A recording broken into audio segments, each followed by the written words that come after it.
बीरबल की खिचड़ी।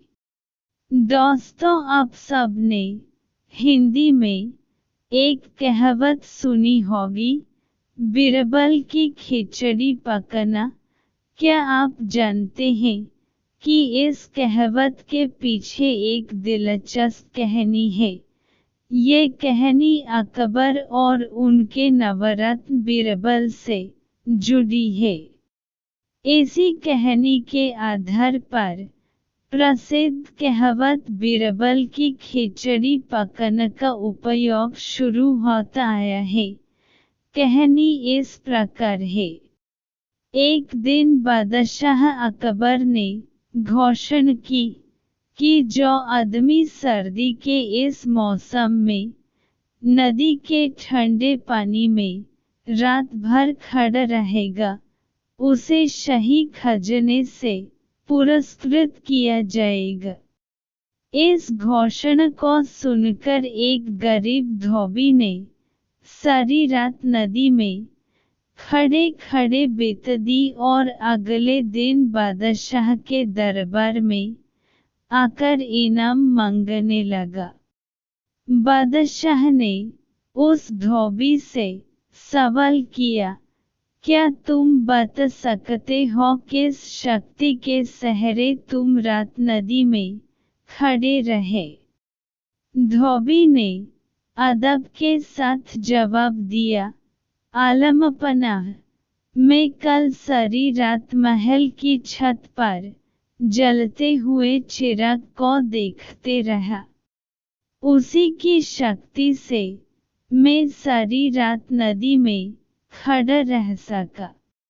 बादशाह ने उसका जवाब सुनकर कहा, इसका मतलब तो यह हुआ कि महल की रोशनी की आंच की गर्मी के कारण तुम सारी रात पानी में खड़े रह सके, इसलिए तुम इनाम के सच्चे हकदार नहीं हो सकते। धोबी उदास हो गया और बीरबल के पास जाकर निराशा भरे स्वर में बोला, दरबार में बादशाह ने इनाम देने से इनकार कर दिया है। धोबी ने इसका कारण भी बीरबल को बता दिया।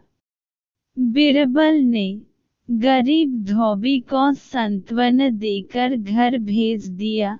बादशाह ने अगले दिन बीरबल को दरबार में न पाकर एक खादिम को उन्हें बुलाने के लिए भेजा। खादिम ने उन्हें आकर सूचना दी, बीरबल ने कहा है कि जब उनकी खिचड़ी पूरी पक जाएगी तभी वह दरबार में आ सकेंगे। बादशाह को यह सुनकर बड़ा आश्चर्य हुआ। वह अपने दरबारियों के साथ बीरबल के घर पहुँचे। वहाँ उन्होंने देखा कि 2 लंबे बांसों के ऊपर एक हंडिया में चावल रखकर उसे लटकाया गया है और नीचे जमीन पर आग जल रही है। बादशाह ने तत्काल पूछा, बीरबल, यह क्या तमाशा है? क्या इतनी दूरी पर रखी हंडिया में खिचड़ी पक जाएगी? हुजूर, जरूर पक जाएगी, बीरबल ने उत्तर दिया। कैसे? बादशाह ने कौतूहलवश पूछा।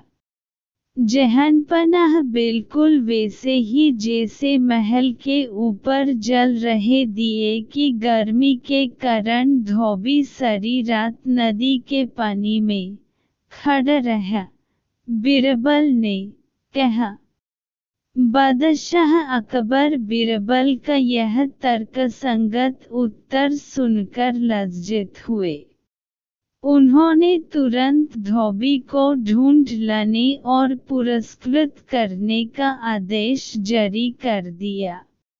जब लोगों को यह बात पता चली तभी से बिरबल की खिचड़ी एक कहावत के रूप में प्रचलित हो गई, जिसका सीधा सा अर्थ यह है कि किसी आसान काम को बहुत मुश्किल बताना या फिर किसी छोटे से काम को करने में बहुत अधिक समय लग देना।